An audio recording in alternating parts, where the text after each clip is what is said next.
sólido, bonito, assim, né? Varandinha, aquela coisinha que é um puxadinho de laje, né? Com uma gradinha horrorosa, que em geral todo mundo fecha depois de uns 10 anos. Isso é um horror para o modernismo. Mas foi uma inovação de produto. As pessoas adoraram varandinha nos anos 70. Imagina, tomar café na varandinha. Pô, no Rio de Janeiro, então, aquele sol, todo mundo pingando. Pô, que ótimo, né? Pingando, na varandinha. Uma inovação de produto. De produto. Essa inovação de produto, ela produz o quê? Uma depreciação fictícia do estoque anterior. Depois você tem várias outras inovações de produto. Condomínio fechado é uma inovação de produto, piscina é outra inovação de produto. Você tem uma história, entre os arquitetos, você da Faculdade de Arquitetura, Roberto também, você tem uma história. Espaço Gourmet é um dos mais recentes, né? Produto imobiliário. Só que não basta você introduzir inovações de produto imobiliário como nos outros bens duráveis. Por quê? Porque existe a tua motivação, a tua preferência locacional é de externalidade, de vizinhança, ao lado do produto imobiliário. O produto imobiliário, você quer se sentir bem com o produto imobiliário, mas você quer sair e se sentir bem no bairro. Então essas duas coisas vão juntas. Então quando eu proponho uma inovação de produto imobiliário, ou seja, uma diferenciação do produto imobiliário, eu ao mesmo tempo, para fazer isso, eu tenho que te deslocar espacialmente. Não é isso? Você tem que ir para um outro lugar. Mas você só vai para o outro lugar se eu for junto, seu vizinho.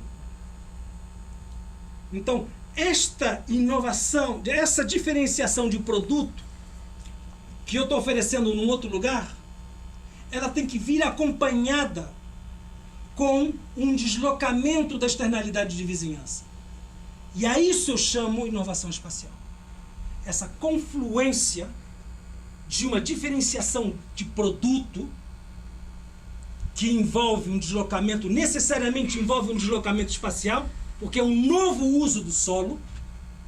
Diferenciação do produto significa novo uso do solo. Não é isso? Renan, me ajuda. A gente está na Savassi. Qual é o novo vetor? O vetor de inovação? Sul. Sul. Você tem que levar as pessoas da Savassi para o sul. Você propõe um produto novo. Qual é o produto novo? Condomínio. Condomínio. Já é mais velho que velho.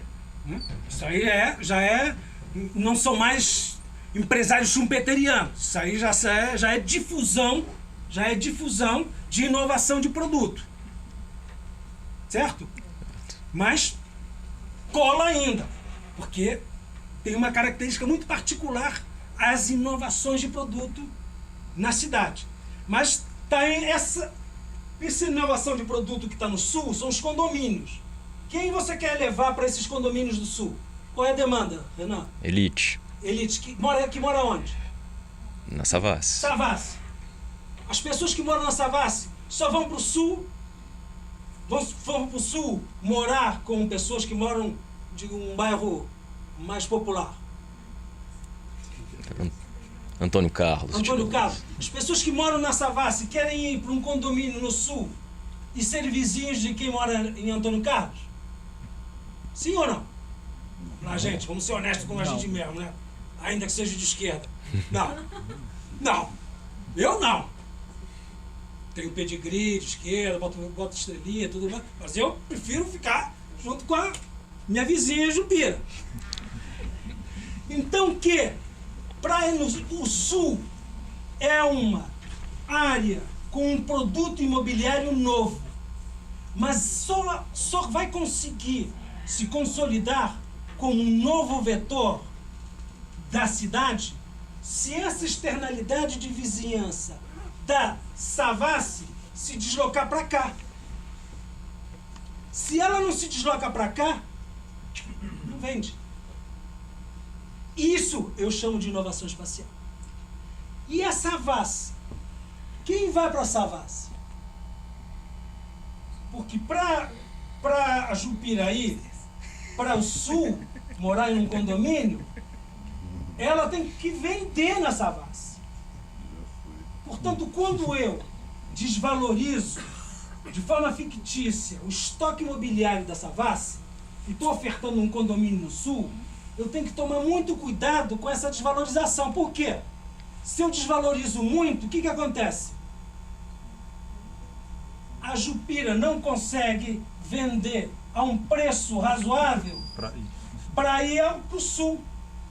Porque ela vende e vai se endividar em torno de quê? 20%. No máximo.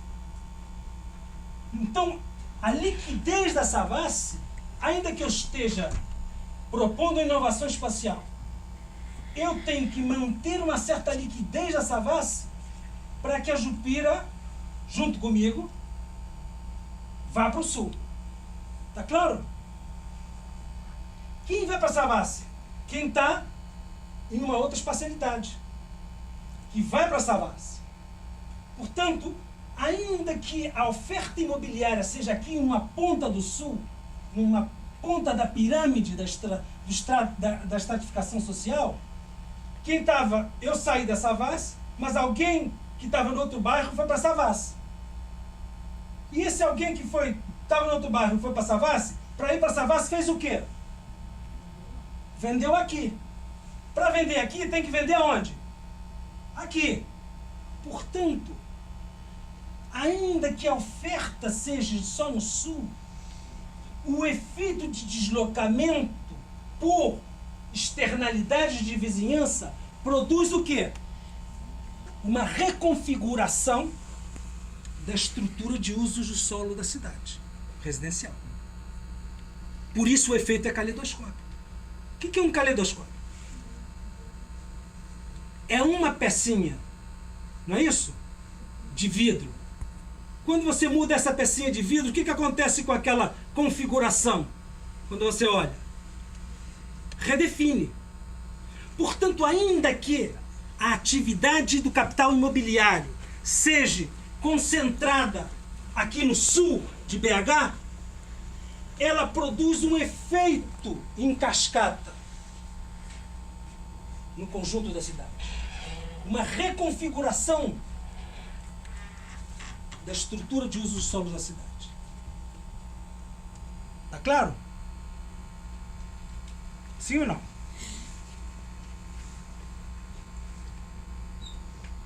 Essa inovação espacial dos anos 70, o que é interessante? Então, existem inovações espaciais que são inovação de produto, diferenciação de produto, com deslocamento de externalidade de vizinhança. Na indústria de telefone, não sei, assim sim, nas novas tecnologias de comunicação, uma inovação cancela, em geral, as inovações do passado?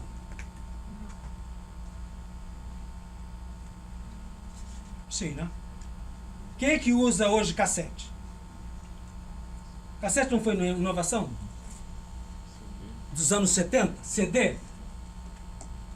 Foi uma inovação. Não foi uma inovação de produto? Isso continua sendo inovação? Não. Portanto, na maior parte dos bens duráveis, uma diferenciação de produto cancela o passado, as diferenciações do passado. Hoje, um apartamento com varandinha, num bairro popular, é uma inovação? É uma inovação. É uma inovação.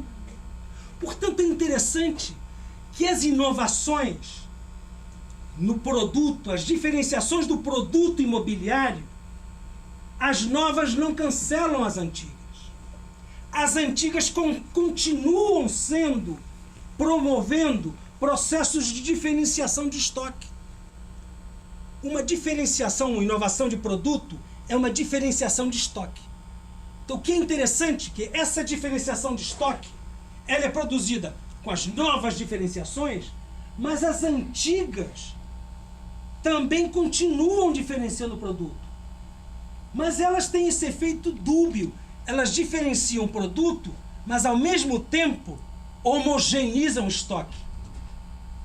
Por quê? Porque no bairro Popular ela diferenciou o estoque. Mas quando ela diferenciou o estoque lá no bairro Popular, ela homogeneizou em relação a uma quantidade enorme de outros bairros que já passaram por essa diferenciação de produto. Portanto, o que é interessante nessas chamadas inovações de produto, diferenciações de produtos datadas, é que você tem ao mesmo tempo, simultaneamente na cidade, uma lógica de diferenciação de estoque e de homogeneização do estoque. Simultaneamente se produz isso. E isso é interessante, ou seja, que a cidade não tem um único vetor que é só de diferenciação de estoque na ponta superior do mercado. Não. Ela diferencia nos estratos médio para baixo, mas essa diferenciação dos estratos médio para baixo, em termos agregados, produz homogeneização do estoque. Está claro? Está claro ou não? Por isso que quando você tem uma fotografia da cidade é interessante, porque ao mesmo tempo, do ponto de vista do estoque imobiliário, da homogeneização ou diferenciação dos imóveis, do padrão edílico, se diz edílico? Edilício. Edilício. Do padrão edilício, do ponto de vista do padrão edilício da cidade, que é um elemento importante na avaliação de qualidade de habitabilidade urbana, você tem ao mesmo tempo processos de diferenciação e de homogeneização.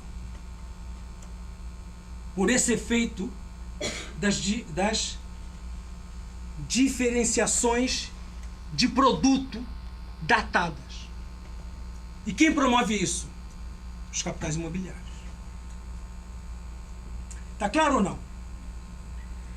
Pergunta. Nenhuma pergunta? Seria a gentrificação, por exemplo, um processo explicado a partir disso, então? A gentrificação? Eu não posso falar de gentrificação, porque amanhã eu vou conversar com o Renan sobre gentrificação, eu não posso adiantar o que eu vou falar para ele. Então você me colocou numa situação difícil. Ele me colocou aqui Nós estamos tentando Eu acho o seguinte, antecipar. o que eu estou Ai, discutindo, Deus. gentrificação é uma nominação de um processo de uso do solo. É uma nominação do processo de uso do solo a partir da estratificação social. Isso é, digamos, o que se nomina como gentrificação. O próprio termo é enobrecimento. Ou seja, camadas mais nobres, gentlemen, estão usando um solo que era utilizado por estratos de renda inferiores. Isso se nomina gentrificação. Eu te diria que a dinâmica de funcionamento do mercado de solo pela via dos capitais imobiliários é produzir de forma sistemática, constante, processos de gentrificação. Não tem nada de novo. Nada de novo. As escalas são diferentes. Por exemplo, o que o Neil Smith chamam de gap de renda. Gap de renda é o elemento básico do ganho imobiliário. Básico. O capitalista imobiliário está procurando sempre um uso superior para ele capturar a variação imobiliária, a plusvalia, a mais-valia imobiliária dessa diferença de uso inferior para superior. Então, esse gap é a natureza mesma da atividade do capital imobiliário. Não tem nada de novo. Nada de novo. Agora, transformar esse nome numa bandeira política é outra coisa. E criar, digamos, um movimento de resistência urbano a partir dessa nominação é legítimo. Do ponto de vista da análise, do ponto de vista conceitual, esse termo não me diz nada a mim. Portanto, já adiantei o que eu vou dizer pro Renan amanhã. Não me diz nada. O que me diz quando eu escuto é uma apropriação do ponto de vista político e que mobiliza a população. E que, portanto, ao mobilizar a população, ele ganha ele é ressignificado. O termo é ressignificado. E aí tem a sua legitimidade. Para mim, a legitimidade está nesse plano. Não está no plano conceitual. O plano conceitual é uma nominação. Não é nada mais do que uma nominação. Não é um conceito. Eu não o considero um conceito. Portanto, eu faço claramente uma distinção entre não vou atacar aqueles que produzem a discussão sobre gentrificação, porque são meus aliados políticos. E ao identificar os processos de mudança de uso e a defenderem a legitimidade daqueles setores populares que têm um uso inferior, que estão sendo substituídos pelo superior, eu estou ao lado deles do ponto de vista político. Mas do ponto de vista da produção das cidades, é como as cidades capitalistas se produzem. Mas assim, só para... de certa forma, quando a gente estava discutindo o Rastafari aqui, o seu exemplo foi de uma mudança cultural que leva a uma mudança de padrão de uso do espaço, certo? Enquanto o que o Neil Smith está falando é que quem produz, no caso a gentrificação, uma mudança na forma de uso e ocupação do espaço é o capital imobiliário, a partir dessa lógica do gap. Não. Aí tem que fazer uma distinção. E os processos de gentrificação são ou produzidos pelo capital imobiliário ou são produzidos por ela. Quando ela antecipa um uso superior, porque ela antecipa que lava-pés. Vocês estão acompanhando a discussão hoje em Madrid? Bom, hoje tem uma discussão em Madrid importante. Lava-pés é um bairro multicultural, com muitos imigrantes africanos, que a semana passada morreu um vendedor informal. Lava-pés é um espaço muito alternativo de esquerda. O movimento Podemos nasceu em Lava-pés. Tem muito movimento associativo. Tem uma discussão enorme porque Lava-pés está sendo tomado, como Barcelona está sendo tomada inteira, por um uso pelo BNB. BNB. Certo? Então ela antecipou isso. O que ela fez? Ela é uma capitalista imobiliária? Não. Ela é um agente mercantil simples. São os termos do marketing. Um agente mercantil simples. Então os processos de gentrificação podem ser produzidos tanto pelos capitais imobiliários como pelos agentes mercantis simples. Ela, você, eu. Mas não necessariamente por uma decisão de antecipação de ganhos. Claro que sim. Pode ser simplesmente uma decisão. Por exemplo, se você pensar o que aconteceu lá no Greenwich, lá em Nova York, né? Não eram pessoas que estavam ali antecipando ganho, as pessoas que estavam antecipando a possibilidade de morar num determinado lugar, com uma determinada... Produzindo uma nova convenção urbana. Sim, mas não necessariamente vinculada... Exatamente. Essa é uma convenção urbana que foi produzida não pelo profissional da antecipação, mas foi produzida de forma mais ou menos especular, descentralizada. Não foi um ruído que foi digamos, conduzido por um capital imobiliário, por um capitalista imobiliário ou por um conjunto de capitalistas imobiliários. Isso pode acontecer. Isso acontece de quando em quando. Então, os processos de gentrificação são processos que têm várias dimensões. O que eu estou sublinhando é o seguinte: a prática cotidiana de produção da cidade pelo capital imobiliário é de mudanças de uso superior, não